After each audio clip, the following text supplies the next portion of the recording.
nuk është në disa zona caktuara të Tiranës. Jemi në gjithë Shqipërinë që kemi ndotje akustike kudo.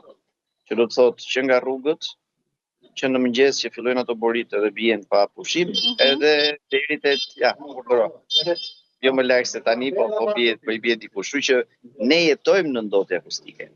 Pastaj se si duam neve ta bëjmë këtë përshkallëzim të ndotjeve akustike apo këtë frenim të kësaj ndotje, nuk mendoj që është thjesht bar restorantet apo klubet e natës. Gjithsesi, vëmendjen e marrin ato, duam s'duam ne.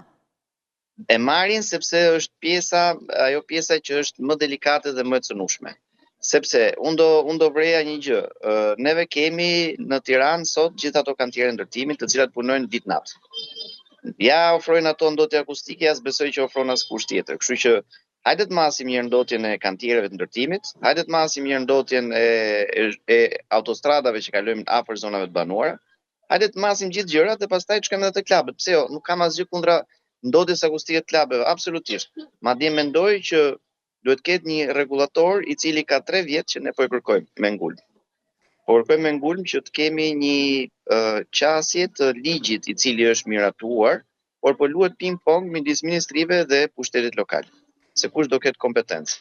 Pra, Henry, deri diku, ti je dakord që të bëhet një kontroll përsa i përket ndotjes akustike zhurmave, por duhet të shtrihet edhe më tej, duke nisur ashtu sikur se e the.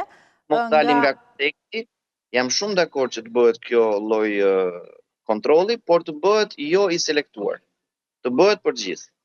Që do thotë të bëhet edhe për atë shoferin i cili i bie boris në një zonë banuar, i cili shqetëson edhe një nën që po kalon me karrocën afër, i cili shqetëson edhe një pensionist që është në shtëpi dhe ndoshta ka nevojë për qetësi absolute. Do të thonë, të bëhet kontrolli për gjithë, të bëhet edhe për ato makinat që kanë ato marmitat e famshme dhe kalojnë nëpër zonat banuara dhe na tmerrojnë. Të bëhet për gjithë. Absolutisht, unë nuk kam asgjë kundra ligjit, absolutisht, kush nuk e do qetësinë. Do të thonë, do ishte absurditet të thonim që nuk kemi nevojë për qetësi, por siç duam qetësinë, mendoj që rinia dhe kushdo nga ne ka nevojë edhe për jetën e natës, edhe turisti ka nevojë për jetën e natës. Atëherë hajde të bëjmë ca rregulla loje që të gjithë t'i zbatojmë në rigorozitet, po jo ca të nënës e ca të njerëkës.